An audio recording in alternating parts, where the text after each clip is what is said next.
Tyler, Halloween, spooky time of year, and a big season for pumpkin producers in this country.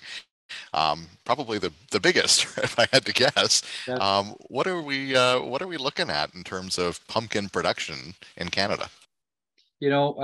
pumpkin is an interesting business. It's maybe not something that you see a lot across the country, but um, you know, the pumpkins that people are going to see at the grocery store really can be quite a big deal. And then there are the pumpkins themselves that can be pretty big deals. We saw this fall a new record for the largest pumpkin in Canada, more than 2,500 pounds. So there's one thing to see these small pumpkins that are growing that people will be carving this weekend, may have carved already. But it's another thing to see these massive pumpkins that can be grown in quite a competitive environment.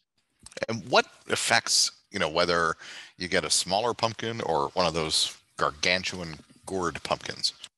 It can be down to the science around fertility. So how good is the soil that you're growing those pumpkins in? Do the pumpkins have all the nutrients that they need to grow? It takes a lot of water to grow those pumpkins. So are you out there watering them morning and night to make sure that they can really meet their full potential? Some people will grow them in a greenhouse so that they've got some protection from the elements and some extra heat, but it's a bit of a dance that goes on. If your pumpkin grows too fast, too big, too fast, it can crack and cause some damage. So if you want to get your pumpkin to 2,500 pounds, it takes a lot of expertise. It takes some skill. It takes a lot of hard work to get those conditions right. And it does take, some of this is the right pumpkin genetics, so that you can get a plant that really has the potential to grow that big.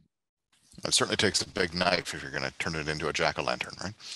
Yeah, a pumpkin like that, they may turn it into a boat. You'll see across the country, some people will have giant pumpkin races in the fall of the year as these pumpkins get harvested. Certainly, when you see a lot of these big ones that don't quite make the record size, you may wonder what you do with them. Well, you can carve them out and put them in a river or a lake, and off you go with a paddle for a bit of a drive. Well, we're wishing everyone a safe and happy Halloween. Tyler, thanks very much. Thank you.